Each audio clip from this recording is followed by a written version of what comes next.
Padre Santo, bendito Dios, nos presentamos esta mañana todos unánimes, Dios, en el nombre de Jesús, el nombre que tú nos has dado sobre todo nombre, primeramente para darte gracias, Dios, por nuestras vidas, tal como están, Señor, porque algo que tú siempre me muestras es que podría estar peor, Dios. Te agradecemos, Dios, por nuestras vidas, por nuestras familias, por el techo donde podemos dormir, por nuestro trabajo, Dios, pero sobre todo por haberte conocido, por la salvación eterna, Señor. Te pedimos que a través de tu palabra tú nos hables, Dios. Necesitamos dirección, necesitamos consuelo, necesitamos disciplina, Señor, para cada día ser mejor, Señor.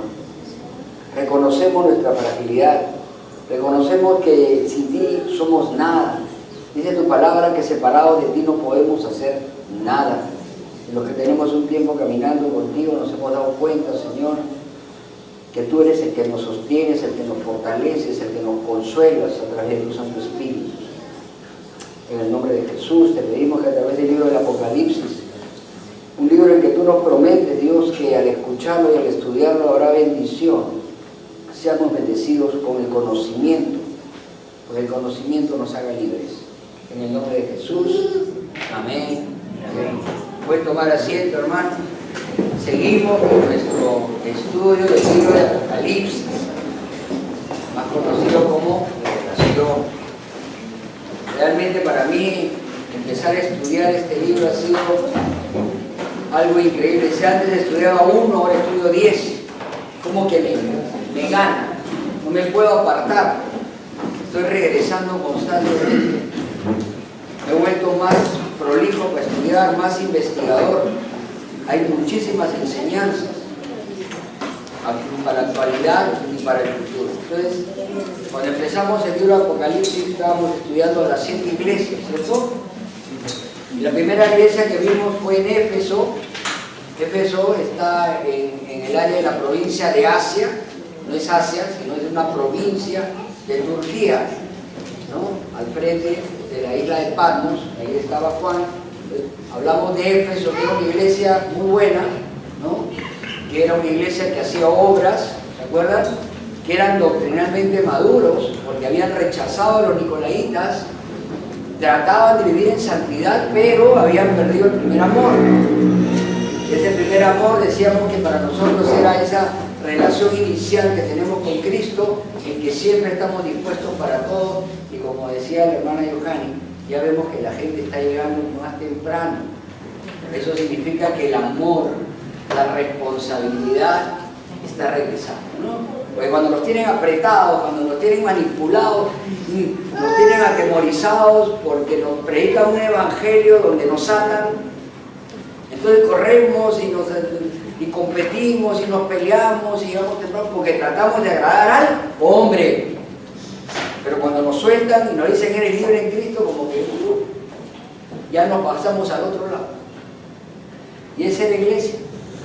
Pues, también fue como un aviso a nosotros. ¿Dónde está ese primer amor? ¿Dónde está esa relación que teníamos al principio? ¿Se acuerdan cómo era, no? Y después pasamos a la iglesia de Esmirna, que estaba en la misma costa, pero un poquito más al norte. Pero Esmirna era una iglesia que era pobre y estaba siendo atacada. Sin embargo, Dios no tenía nada contra ellos. Y ahí se cae esa falacia, esa mentira de los predicadores mentirosos que dicen cuando hay una iglesia pobre es porque no está Cristo y está en maldición. Mentira, esta iglesia de Esmirna, si usted lee, todo es elogio. Eran pobres, eran perseguidos, pero ahí estaban. Y ahora entramos al mensaje de la iglesia de Pérgamo. Bien interesante. Vamos a leer, después vamos a ver el contexto histórico, ¿ya? Para ver cómo era la ciudad, dónde estaba situada. Vamos a leer Apocalipsis 2, del verso 12 al verso 17. Vamos a estudiar 5 versos nada más en esta mañana. Así que, como decía un profesor, ojo, pestaña y ceja. Atento, atento, como laurianos, atento. Apocalipsis 2, del 12 al 17. ¿Llegaron? ¿Todos están? No quiero correr porque después me dicen que hablo muy rápido. Y escribe al ángel de la iglesia en Pérgamo, el que tiene la espada aguda de 2 filos, dice esto: yo conozco tus obras y dónde moras, donde está el trono de Satanás. Qué feo, ¿no? Pero retienes mi nombre y no has negado mi fe, ni aun en los días en que Antipas, mi testigo fiel, fue muerto entre vosotros, donde mora Satanás. Pero tengo unas pocas cosas contra ti, que tienes ahí los que retienen la doctrina de Balaam, que enseñaba a Balac a poner tropiezo ante los hijos de Israel, a comer de cosas sacrificadas a los ídolos y a cometer fornicación. Y también tienes a los que retienen la doctrina de los nicolaitas, la que yo aborrezco. Por tanto, arrepiéntete, pues si no, vendré a ti pronto y pelearé contra ellos con la espada de mi boca. El que tiene oído, oiga lo que el Espíritu dice a las iglesias. Al que venciere daré de comer del maná escondido, y le daré una piedrecita blanca, y en la piedrecita he escrito un nombre nuevo, el cual ninguno conoce sino aquel que lo recibe. Tenemos a Éfeso, tenemos a Esmirna, ¿no? Pero ahora ya vamos a salir un poco de la costa y nos vamos a meter un poquito más hacia el norte, ¿no? Más o menos 90 kilómetros más estamos entrando a la ciudad de Pérgamo, que era la capital de las 7 provincias, de las 7 ciudades. Esa era la capital.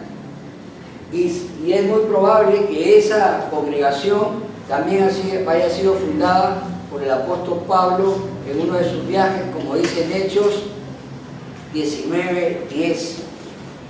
¿no?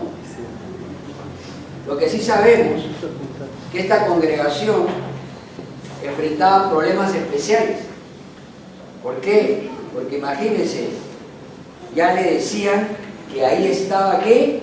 El trono de Satanás. Yo les voy a leer los mismos versos, pero en otra traducción, en otra versión, para que usted vea y pueda entender un poco mejor. Esta es la traducción del lenguaje actual. Escuchen. Escribe al ángel de la iglesia de Pérgamo: yo tengo la espada delgada y de doble filo. Escucha lo que voy a decir. Yo sé que tú vives en la ciudad donde Satanás tiene su trono, pero también sé que a pesar de eso sigues confiando en mí. En esa ciudad mataron a Antipas, que siempre me sirvió con fidelidad, y ni siquiera entonces dejaste de confiar en mí. Sin embargo, hay algo que no me gusta de ti, y es que no has rechazado a los que siguen el mal ejemplo de Balaam. Él aconsejó a Balac que hiciera pecar a los israelitas, y además los animó a adorar dioses falsos y a comer de lo que se les había ofrecido. Tampoco has rechazado a los que siguen las enseñanzas de los nicolaitas. Por eso vuelve a obedecerme, porque si no lo haces, vendré pronto y con el poder de mi palabra te castigaré a ti, a los nicolaitas y a tus seguidores. Muy interesante, ¿no? A pesar de que él era fiel, a pesar de tener gente que estaba mal, el juicio iba a caer también sobre él. Y vamos a ver más adelante. Si alguien tiene oídos, que pongan atención a lo que el Espíritu le dice a las iglesias. A los que triunfen sobre las dificultades y sigan confiando en mí, les daré de comer del maná escondido y les entregaré una piedra blanca. Sobre esa piedra está escrito un nuevo nombre que nadie conoce, solamente lo conocen los que reciben la piedra. Entonces vamos a empezar. Esto es para que usted tenga, siempre bueno, usted como parte de la iglesia de Berea, que sabemos, que empieza el primer mensaje que dice: y escribe el ángel de la iglesia en Pérgamo, el que tiene la espada aguda de 2 filos, dice esto. ¿No? Acá empieza, todos nosotros los cristianos sabemos que la espada del Espíritu, ¿cuál es? La palabra de Dios. ¿Cierto? Eso lo tenemos claro. Hay muchos versículos que hablan de que la palabra de Dios es la espada. Ahora, acá la espada del Evangelio que se está refiriendo no es la espada pues del Evangelio de la salvación, sino viene a ser la espada del juicio, porque usted sabe que una espada puede ser usada tanto para construir como para destruir. Acá le está diciendo, mira, hay un tema con mi palabra que no está cumpliendo, pero yo quiero, antes de entrar un poco más en profundidad en esto, hablar sobre esta parte que a mí me chocó, que decía que ellos estaban donde estaba el trono de Satanás.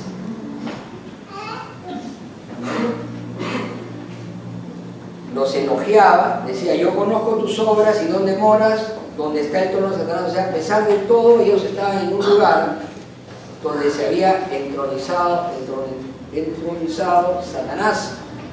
Satanás tenía su trono. ¿Y dónde se había entronizado Satanás? Vamos a estudiar cuál era su influencia. Porque tener un trono es tener un lugar, ¿no? Así como tenemos el trono de Dios, de poder. Primero se había entronizado políticamente. Vamos a ver el contexto histórico para ver cómo era esta ciudad.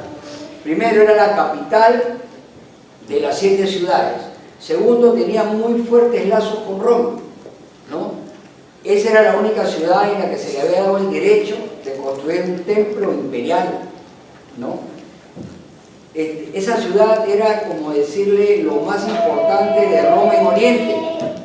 Era el centro provincial romano en Asia y tenía a su cargo la responsabilidad de hacer cumplir el culto al emperador.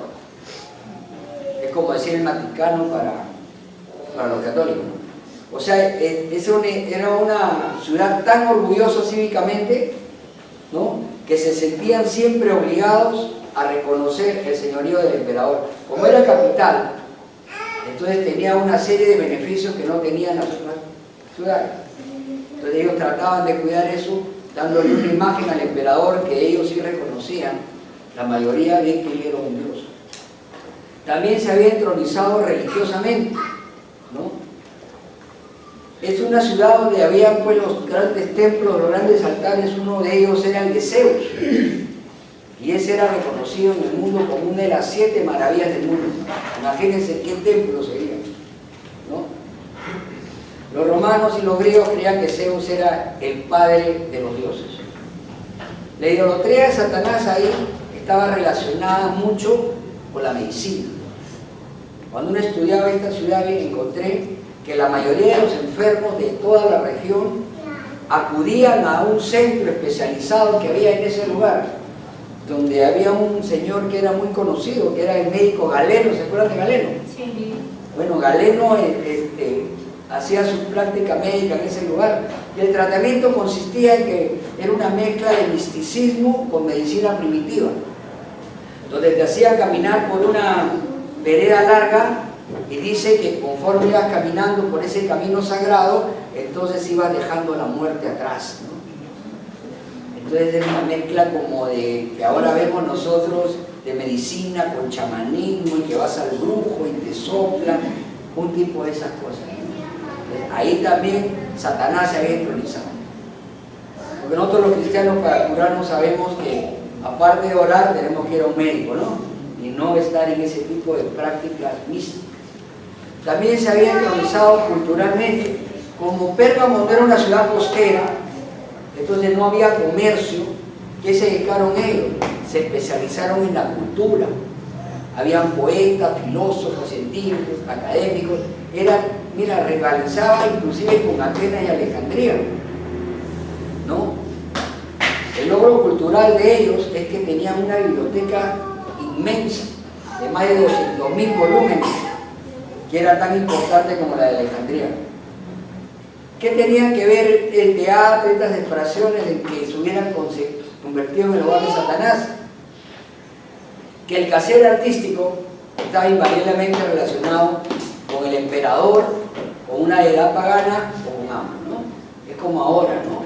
Usted está viendo la cultura, cómo está relacionada con cosas increíbles, ¿no? El otro día está viendo un videoclip donde ya no se besa un hombre y una mujer, se besan dos hombres en la televisión. Yo me quedé, o sea, yo soy viejo, ¿no?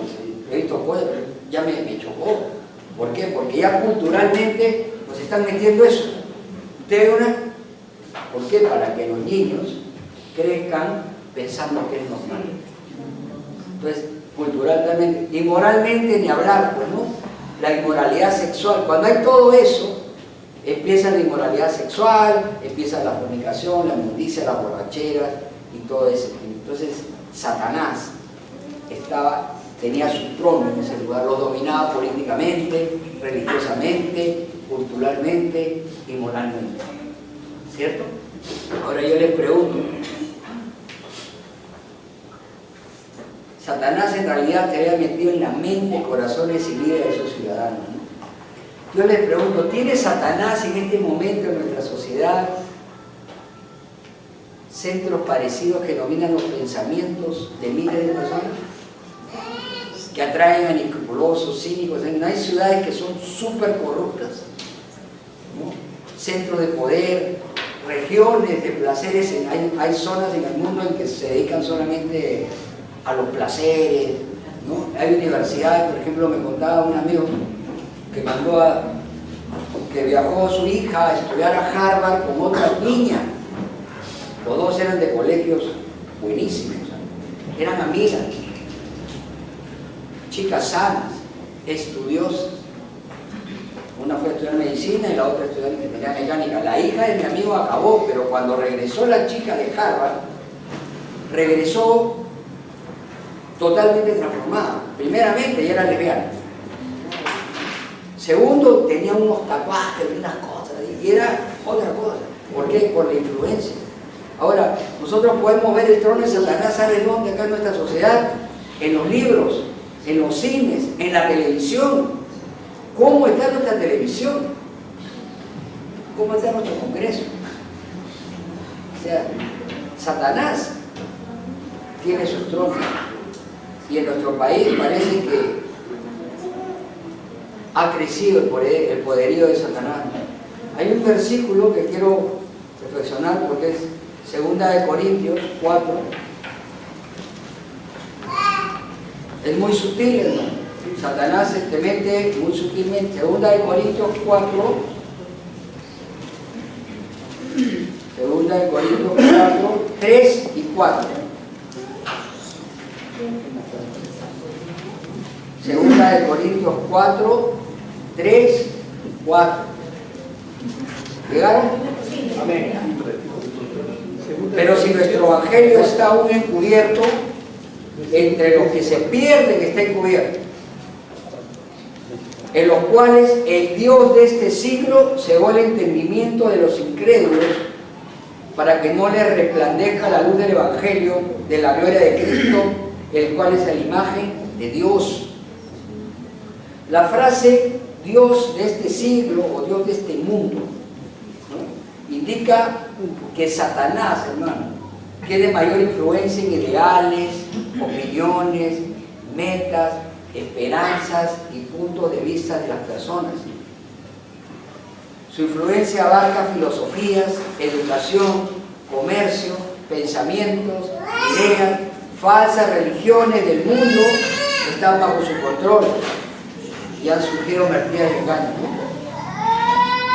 El incrédulo, el que no conoce de Dios, sigue la agenda de Satanás, ¿no? ¿Por qué? Porque dice la Biblia acá que Satanás ha cegado el entendimiento. Nosotros cuando éramos incrédulos también estábamos cegados. ¿Qué significa? Que nuestra escala de valores era diferente, ¿sí o no? Sí. Todos queríamos el éxito, todos queríamos el dinero, todos queríamos el placer, era así, ¿no? Y no queríamos saber mucho de Dios porque sabíamos que inclusive teníamos nuestro Dios, pero era un Dios que habíamos hecho a nuestra manera, que nos permitía hacer lo que nosotros queríamos, porque siempre estábamos mirando al costado y decíamos, yo no soy tan malo como Él. Si yo me fumaba un troncho, pero él se fumaba 10, él era peor, porque él se fumaba 10 y yo 1. Pero en realidad el pecado es igual para todos. Entonces, el método engañoso de Satanás, y es importante que sepan, incluye promover filosofías falsas en el mundo. Esa filosofía ciega al incrédulo de la verdad del Evangelio, ¿no? Hay muchas cosas como estas filosofías místicas que hay ahora, que vienen mezclados de hinduismo con budismo, con cristianismo. Todo eso es nueva era, que lo único que hace es sacar a Dios de la ecuación para hacerte sentir bien. Claro, porque es psicológico. Entonces pensemos, así como estaba Pérgamo, así está nuestro mundo ahora. Pero ¿qué le dice? ¿Qué le dice? O sea, imagínate vivir en esa ciudad y ser cristiano en esa ciudad. Aparte que recuerden que en el contexto histórico estaban persiguiendo a los cristianos para matarlos. Acá se burlan de nosotros nada más, ¿no? Pero nadie persigue para matarnos todavía. Esperemos que no pase, pero en otras ciudades del mundo sí pasa. En África matan a los cristianos, en el Medio Oriente matan a los cristianos, en Asia matan a los matan. Entran así como acá y los matan. En cambio acá nuestro único pecado es llegar tarde. Ahora dice acá, verso 13 de Apocalipsis 2. Vamos a avanzar. Verso 13, Apocalipsis 2. Tiene que tener atención, dice, yo conozco tus obras y dónde moras, donde está el eterno Satanás. Eso ya lo vimos. Está diciendo, yo sé que tú vives en un lugar peligroso. Yo sé que tú estás donde la influencia satánica es terrible. Pero dice, retienes mi nombre y no has negado mi fe. Qué interesante.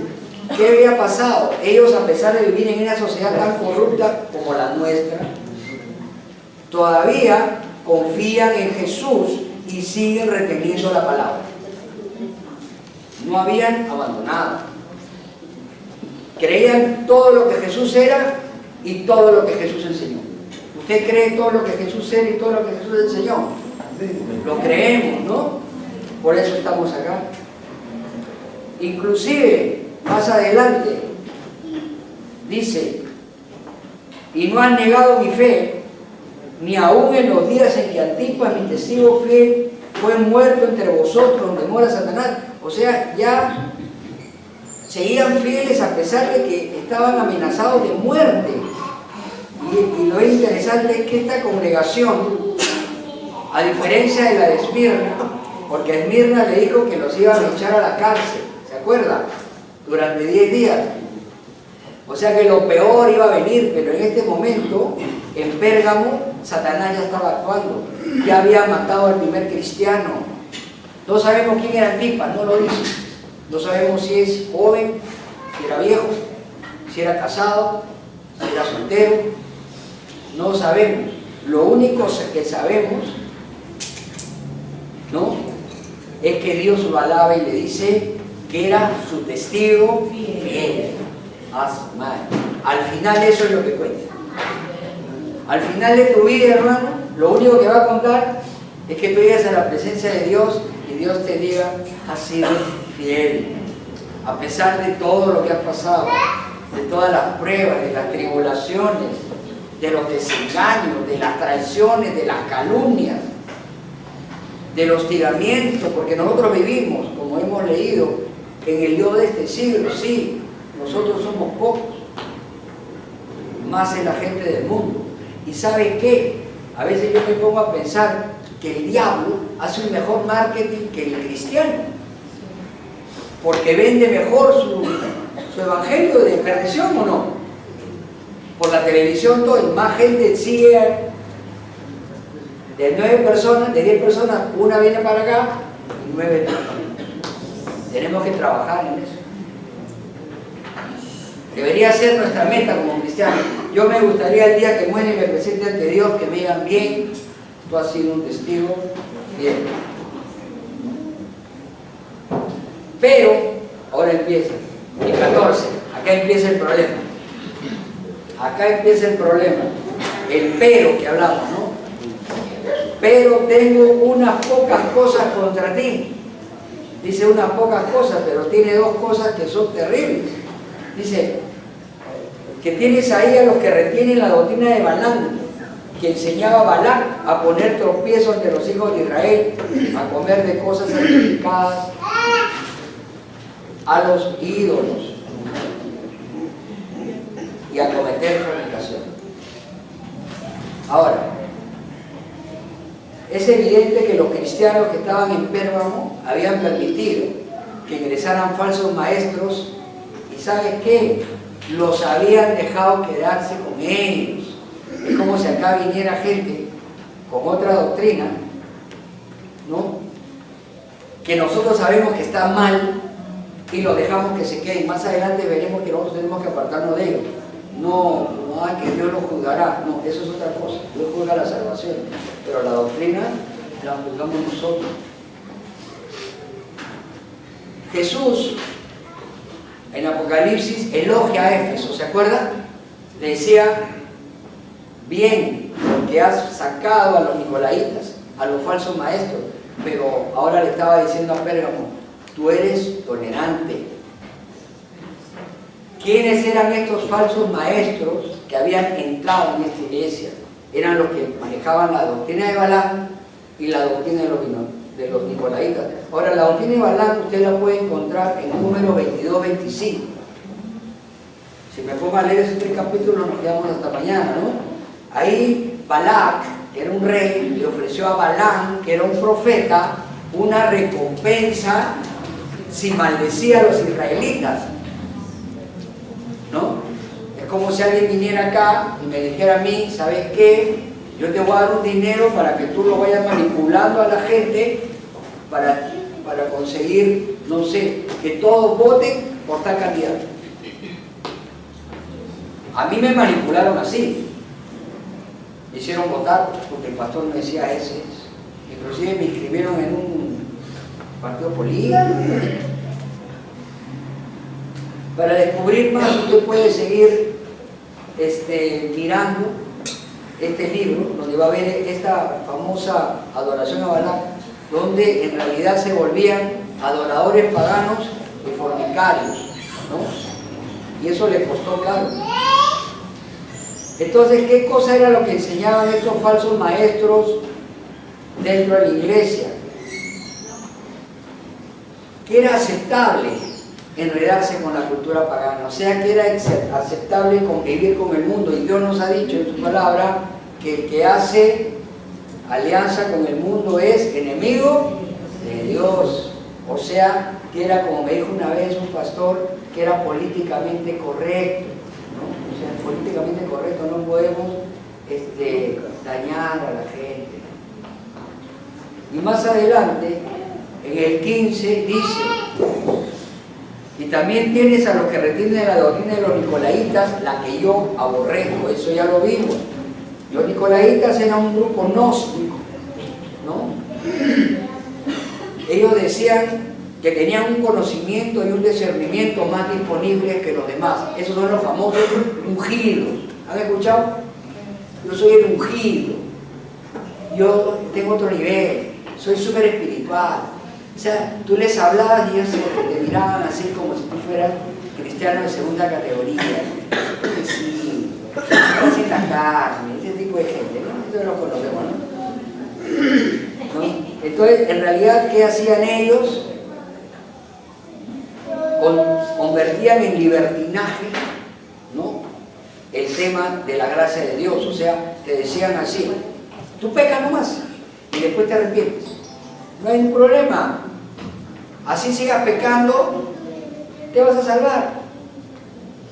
Eso era lo que predicaban los nicolaitas, más el tema de la casta sacerdotal, que nosotros lo conocemos acá como el G12, ¿no? Pastor, dos, al final tú solamente eres una pieza de la iglesia para un tema económico. Pero es increíble que esta iglesia, ¿no? Que había repetido, no entiendo cómo si retengo el nombre de Jesús y creo en su palabra, puedo aceptar falsos maestros adentro de mi iglesia. Por eso que nosotros acá, aunque usted no lo sabe, hay muchísimos pastores de otras denominaciones con doctrinas sanas que me llaman y me dicen que quieren predicar acá. Y yo le digo que no, porque en el momento que yo le digo que acá no le damos ofrenda a los predicadores, ya no me vuelven a llamar. Aparte que nosotros ya conocemos lo que es la verdad y conocemos lo que es el error, ¿no? Entonces, a pesar de eso, de ese cuento, hermanos, que retenían el nombre de Jesús y que creían en la palabra, tenían adentro estos falsos maestros. El Nuevo Testamento es claro, es muy claro en cuanto al tratamiento que debe darse a los falsos maestros. Vamos a Romanos 16, 17. Romanos 16, 17.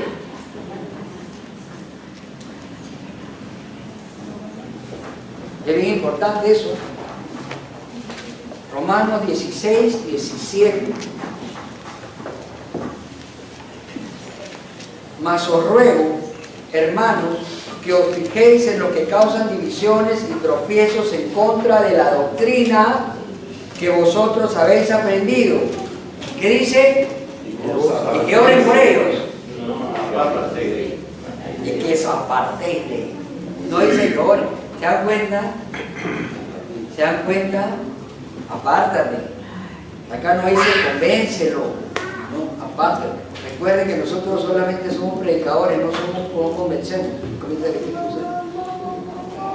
Ahora, segunda de Tesalonicenses 3:6. Segunda Tesalonicenses.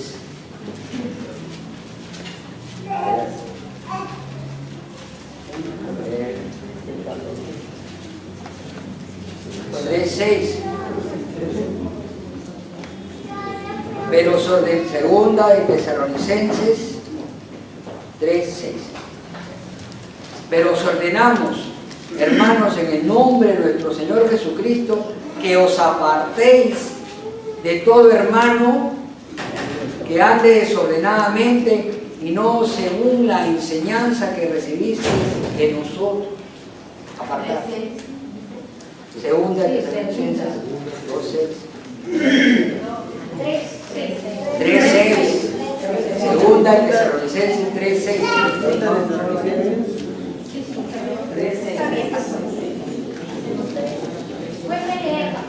Voy a volver a leer. Pero ordenamos, no sugerimos, no, pero ordenamos, ¿en nombre de quién? De nuestro Señor Jesucristo, que os apartéis de quién, de todo hermano que ande desordenadamente y no según las enseñanzas que recibiste de nosotros.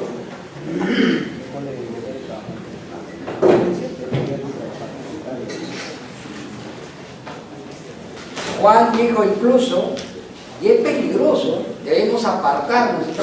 Segunda de Juan, que es el final de la Biblia.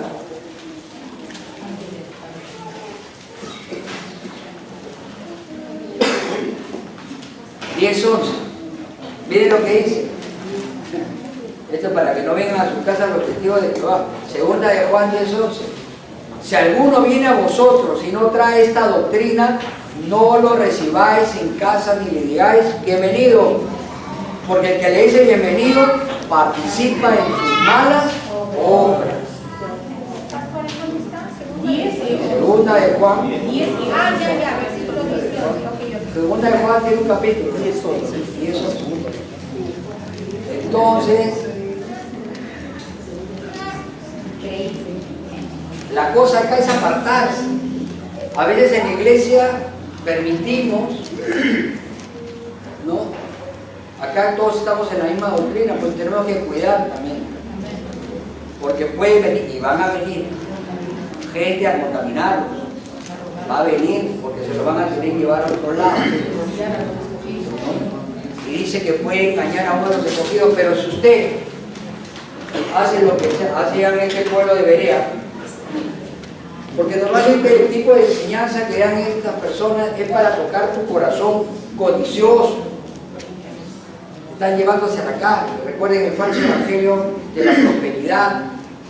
Nosotros no pactamos, no hacemos pactos con Dios con dinero, no diezmamos porque no es bíblico. Si usted quiere poner el 100% de su sueldo, es libre, eso queda de cada uno. Pero acá no se le va a decir que si no pones maldito, porque en ningún lado de la Biblia lo dice. Nosotros no usamos el evangelio para hacer mercadería, y hay gente que sí lo hace. Ahora, si regresamos y sabemos que según ellos debían saber, escúchenme, esta gente de Pérgamo debía saber que debían apartarse porque este es el último libro, ¿cierto? Ya las cartas, estas cartas que hemos estado leyendo ya les habían llegado. Entonces, ¿por qué permitían? ¿Por qué los cristianos permitieron esa gente?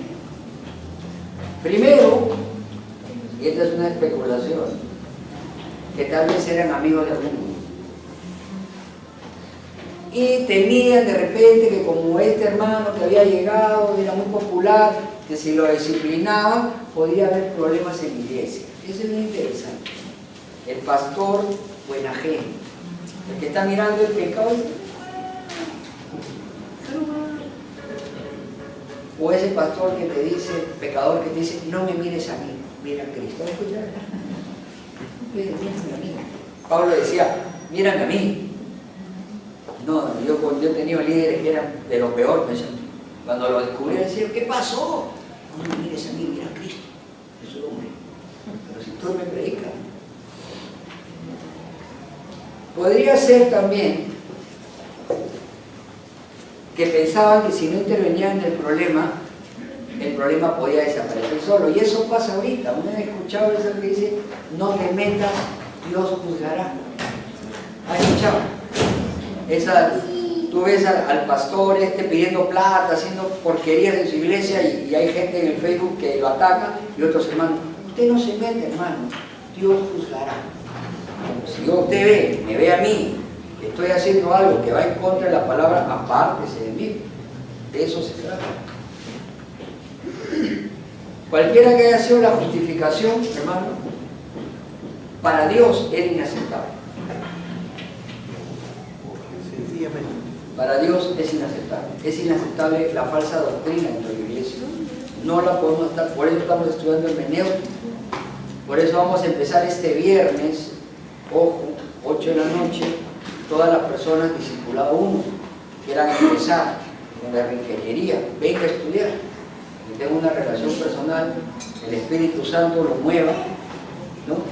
Inclusive aparte de la hermenéutica que les estoy dando a ustedes acá, ya tengo mi primer alumno en México, que le doy vía Skype. Y también el hombre está bien, si te buscan, tienes que ir multiplicándole, ¿no? Bueno, esa es la misma herencia del pastor Nicolás. Se llama, ahí tengo un alumno, pero como una rana.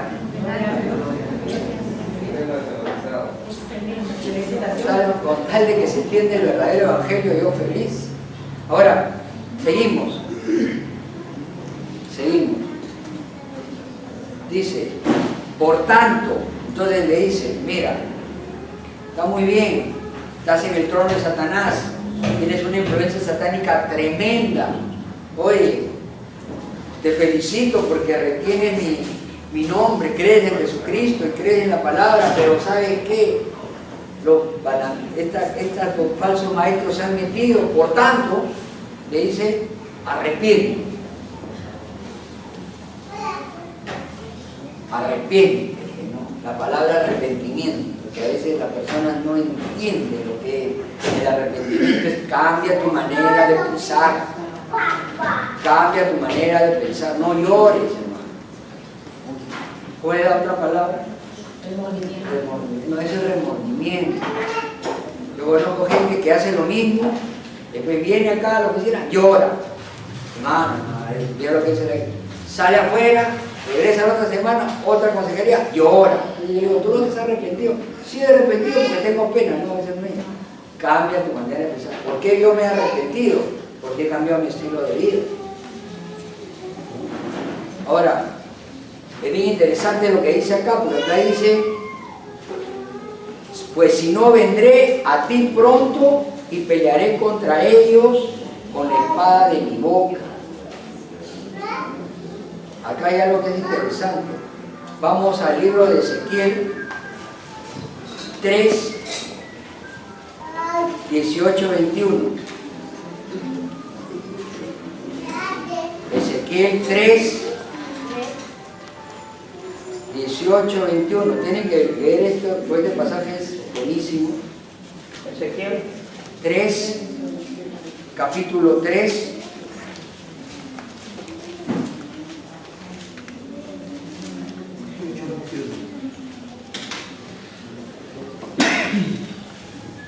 al 21, ¿ok? Escucha. Cuando yo dijere al impío, de cierto morirás, y tú no lo amonestares ni le hablares para que el impío sea percibido de su mal, camino a fin de que viva, de su mal camino, a fin de que viva, el impío morirá por su maldad, pero su sangre te mataré de tu mano. ¿Qué significa este versículo? Significa que si yo veo a alguien que está mal y yo como cristiano no le digo nada, él va a morir, pero su sangre va a recaer sobre mí. Eso es lo que dice. Vamos a leer de nuevo. Cuando yo dijere al impío, de cierto morirás. O sea, nosotros por decirle a un falso maestro le podemos decir, ¿sabe qué, hermano? Eso está mal, ¿no? Porque la palabra lo dice. Y tú no le amonestares ni le hablares para que el impío sea perseguido de su mal camino a fin de que viva. Entonces yo lo escucho, le está predicando mal, pero yo no le digo nada. Dice, el impío va a morir por su maldad, pero su sangre demandaré de tu mano. O sea, tú vas a ser culpable. Pero si tú amonestas al impío y él no se convierte de su impiedad, o sea, si voy yo y le digo, hermano, ¿sabe qué? Usted está mal, eso no es así. Y de su mal camino, él morirá por su maldad, pero tú habrás librado tu alma. Ese es el predicador. ¿Tú tienes otra versión? Sí, dice, pero si el justo amonestar, dice el justo, pero no dice el impío. No, pero ¿qué versión estás? ¿Reina Valera? Cuando yo dijere, María, yo dijere, pero tú amonestares al impío y él no se convirtiera de su impiedad y de su mal camino, él morirá por su maldad, pero tú no habrás librado tu alma. Dice, pero si al justo amonestares para que no peque y no pecare, de cierto vivirá, porque fue amonestado y tú habrás librado tu alma. Este es el 20, hermano. Esto usted está más abajo. ¿Ya ha sido más abajo? Sí. Ahí está, pero ese es. Entonces acá quiere decir, me cortó, hermano, entonces fuiste un verso más abajo. Quiere decir que yo le digo a la persona, ¿sabes qué, mi estimado? Lo que usted está predicando está mal. ¿Bien? No se pacta con Dios, no se hace. No, hermano. Entonces yo, por eso le digo, nosotros somos predicadores. Después las preguntas. 20. Si el justo se apartara de su justicia y hiciera maldad y pusiera yo tropiezo delante de él, él morirá porque tú no le amonestaste. Este es el justo. Ahora habla de un justo, habla de un cristiano que se ha apartado. Y yo me quedo callado, ¿no? En su pecado morirá y sus justicias que habían hecho no vendrán en memoria, pero su sangre derramada de tu mano, pero su sangre demandaré de tu mano. Aquí es otro versículo donde uno puede ver que la salvación se puede perder. Y al final el 21 dice, pero si el justo amonestare para que no peque y no pecare, de cierto vivirá porque fue amonestado y tú habrás librado tu alma. Entonces yo tengo el deber como cristiano de amonestar, de disciplinar a la gente. Pastor, Ahora, ¿desea leer el otro lenguaje actual? A ver, lenguaje actual, 18. Escuchen, gracias. Si yo le anuncio a alguien que va a morir por causa de su mala conducta y tú no se lo adviertes, ¿cómo Dios te acusa a ti de tu mala conducta? A través de la palabra, ¿no? Esa persona morirá por causa de su pecado, pero el culpable de su muerte serás tú. En cambio, si tú le adviertes que debe apartarse del mal y no te hace caso, esa persona morirá por causa de su pecado, pero tú no serás culpable de nada. Puede ser que una persona buena deje de hacer el bien y haga lo malo, cristiano, ¿cierto? Si yo le pongo en peligro de muerte y tú no se lo adviertes, morirá por causa de su pecado y no tomaré en cuenta lo bueno que haya hecho antes. Pero el culpable de su muerte serás tú. En cambio, si le adviertes y deja de pecar, seguirá con vida y tú quedarás libre de culpa. Nosotros somos predicadores. La Biblia dice que vayamos predicando, no salvando. A veces nos confundimos. Yo ya no entro en polémicas. Cuando alguien me pregunta que la Biblia, yo tengo un mensaje. Tu problema es recibir o no. Porque como le contaba a una persona, si alguien viene de un banco con un documento y me dice usted tiene un problema con el banco, yo no me la agarro con el mensajero, me voy al banco y averiguo. Por eso yo le digo a las personas, si tú no crees el mensaje, anda a la Biblia. Amén. Pregúntale a Dios. ¿Y sabe qué? Varios de esos se han convertido. Porque a la hora que vas a la Biblia te destroza. Ahora, 1 Corintios 5. Acá está mejor. 1 Corintios 5, del 9 al 13.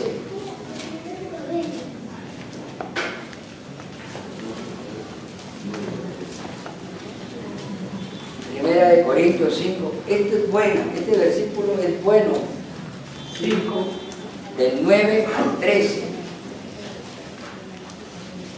Eso es muy bueno porque eso habla de nosotros como congregación, dice. ¿Ya llegaron? Sí. Amén. Amén, amén. Os he escrito por carta que no os juntéis con los fornicarios. No absolutamente con los fornicarios de este mundo, o con los avaros, o con los ladrones, o con los idólatras, pues, en tal caso os sería necesario salir del mundo, ¿cierto? Está hablando de la gente del mundo. Más bien, os escribí que no os juntéis con ninguno que llamándose hermano fuera fornicario, o avaro, o idólatra, o maldiciente, o borracho, o ladrón, con él, tal, ni aún comáis. Qué fuerte, ¿no? Porque ¿qué razón tendría yo para juzgar a los que están afuera? No juzgáis vosotros a los que están adentro. Porque los que están afuera Dios juzgará. Quitad pues a ese perverso de entre vosotros. Entonces cuando uno saca a una persona de la iglesia que dice que es cristiano, pero yo me entero que su comportamiento es pésimo, ¿sabe lo que me dice? No hay amor. Esto era algo que debían de hacer de inmediato. Entonces lo que está diciendo Jesús en Apocalipsis es, oiga, resuelvan este problema de inmediato. Si no voy a venir yo y me voy a encargar. Dice, mira, dice así, vendré, Apocalipsis 2:16, vendré a ti pronto y pelearé contra ellos con la espada de mi boca. O sea, Él va a venir a la congregación y se va a agarrar con los falsos maestros, ¿no? Eso debe ser preocupante.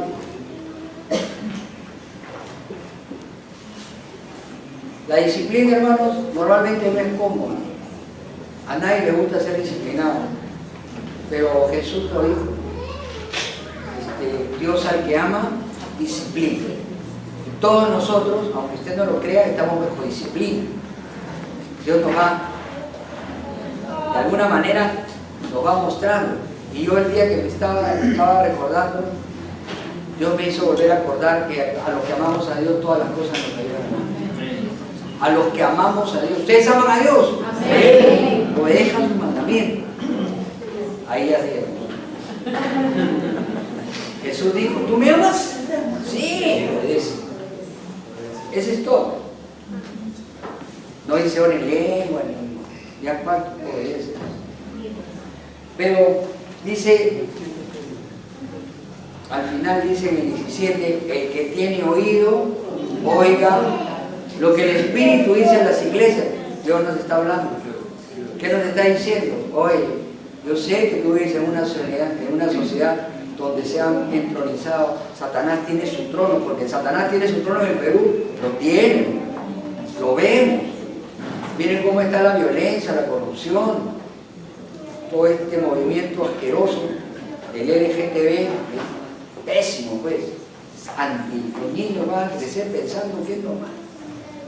Usted cuando ha sido padre y ha ido al hospital ha preguntado si era hombre, mujer o gay. ¿Qué preguntó? Bien interesante, porque los gays quieren adoptar niños. Pero yo me pregunto, si ellos quieren adoptar y ellos no procrean, entonces dependen de los heterosexuales. Es una incongruencia.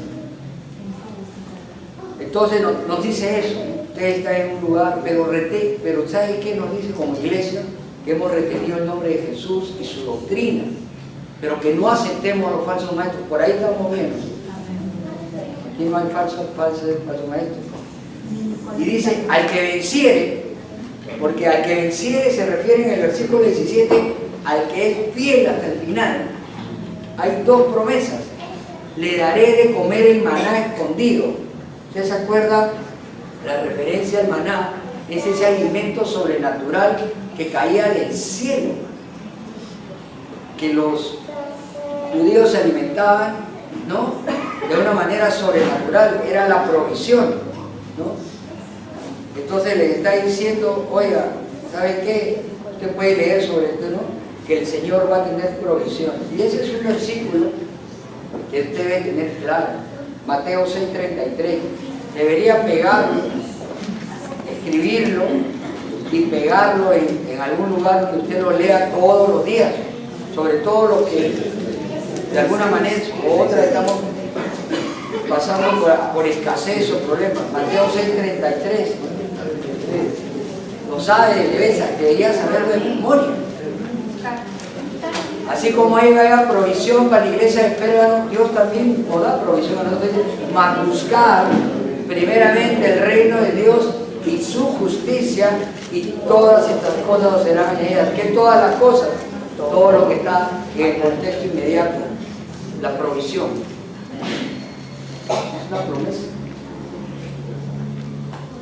Entonces lo del maná es claro para nosotros que estudiamos la Biblia. Sabemos que es la provisión sobrenatural de Dios. Y a cuántas veces Dios de una manera sobrenatural nos ha provisto a muchos de nosotros. La segunda parte es un poco más interesante porque habla, dice, de una piedrecita blanca, y en la piedrecita escrito un nombre nuevo, el cual ninguno conoce, se escrito de los cielos. Ahora, hay que ver el contexto histórico, ¿no? La referencia a la piedrecita blanca tiene referencia a una práctica antigua que indicaba aprobado o desaprobado, ¿no? Cuando los griegos ganaban los juegos, parte de su premio era una piedra blanca, y esa piedra blanca era como un boleto de entrada a la celebración de los juegos. Eso es lo que significa. Aquí lo que nos está diciendo Dios es que la piedrecita blanca, al poner el nombre nuevo, nos está poniendo el nombre nuevo de nuestro nuevo nacimiento, y con eso tenemos entrada a la vida eterna. Vamos adelante en Apocalipsis 3:5, dice. Apocalipsis 3:5.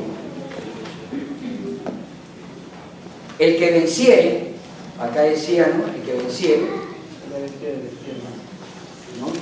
será vestido de vestiduras blancas, y no borraré tu nombre del libro de la vida, y confesaré su nombre delante de mi Padre y delante de sus ángeles.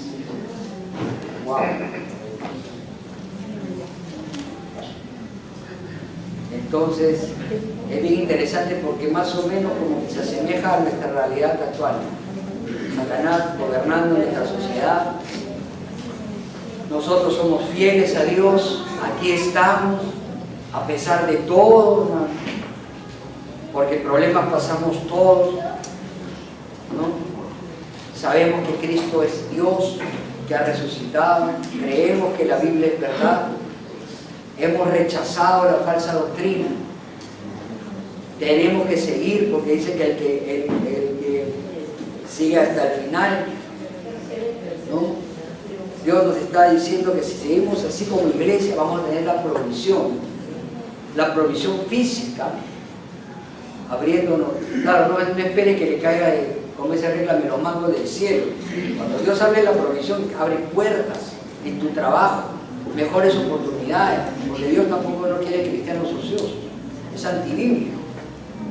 Yo he conocido cristianos que dejaron su trabajo y decían, Dios proveerá, no es eso. Porque hay versículos que dicen que el hombre diligente será prosperado, ¿no? Y los cristianos debemos ser los mejores trabajadores en las empresas. Entonces, en la iglesia de Pérgamo debe haber sido difícil ser cristiano, estar rodeado de, ¿no?, tanto judío, siempre atacándolos, ¿no? Ahora, Dios todavía está buscando cristianos que se mantengan firmes, hermano, a pesar de las consecuencias. Como les digo, nosotros todavía no estamos en un tiempo de que nos maten, pero quién sabe, porque yo he leído por ahí que ya la ONU ha ordenado que todas las iglesias acepten la doctrina LGTB. Ya tenemos que aceptar, y si no, podemos tener problemas, podemos terminar en la cárcel. Yo primero, ya me llevarán como... Tenemos que ser una iglesia. Cancelo. ¿Se acuerdan de Cancelo? Tenemos que tener mucho amor entre nosotros. Tenemos que saber confrontarnos cuando las enseñanzas, sobre todo, ¿sabe qué? Hay personas que han venido acá cuando han escuchado una prédica que no estaba de acuerdo a lo que ellos habían seguido, porque no lo sé, ¿no? Nosotros debemos ver, ¿no? Al final, hermanos, lo que queremos es que Dios nos dé el maná y que nos dé nuestra piedrecita blanca, ¿no? Porque yo sí quiero estar en el cielo, ¿no?, de todas maneras. No sé, lo que pasa es que nosotros, los que tenemos el Espíritu Santo, que hemos sido regenerados, creemos en la Biblia, y aunque nos digan lo que nos digan, eso es lo que significa. Hay mucha tendencia humana, mucha filosofía falsa que es aparente, porque recuerden que el diablo se viste de ángel de luz. No se te presenta con cachos, no, se te presenta de una manera, y a ustedes, a los jóvenes sobre todo, a las chicas o a los chicos que están buscando pareja, tengan cuidado, porque a veces he escuchado, no, y cuando yo me case con él lo voy a convertir. El yugo de eso. Bueno, vamos a terminar, vamos a ponernos de pie para terminar este mensaje.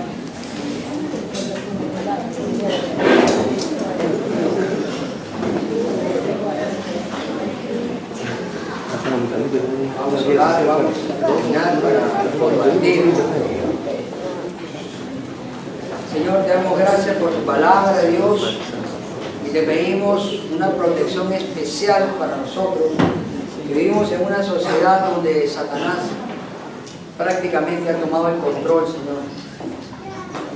Te podemos decir de corazón, Señor, que todos los que estamos acá creemos realmente en Jesús como nuestro Señor y Salvador, y te pedimos que tu Santo Espíritu nos haga, por favor, que obedezcamos la palabra, Señor, que nos peguemos lo más posible a la palabra, Te pedimos una protección especial, Señor, sobre todo falso maestro, que intente entrar a esta congregación o intente contaminar a cada uno de nosotros. Nadie está libre, Dios. Ya lo hemos visto, inclusive en pastores amigos que han sido contaminados y se han alejado de la sana doctrina. Te pedimos en el nombre de Jesús, Dios, ese maná escondido que tienen para todos nosotros. Tú conoces las necesidades económicas por las que muchas de las personas que están acá están pasando, Dios. Dale la oportunidad, Señor, de mejores provisión económica para que puedan solventar sus gastos de ellos y de sus hijos, Dios. Y te pedimos en el nombre de Jesús, Dios, que algún día cuando nos presentemos en tu presencia nos digas como Antipas que somos testigos fieles, Dios. Oh, sí, Señor.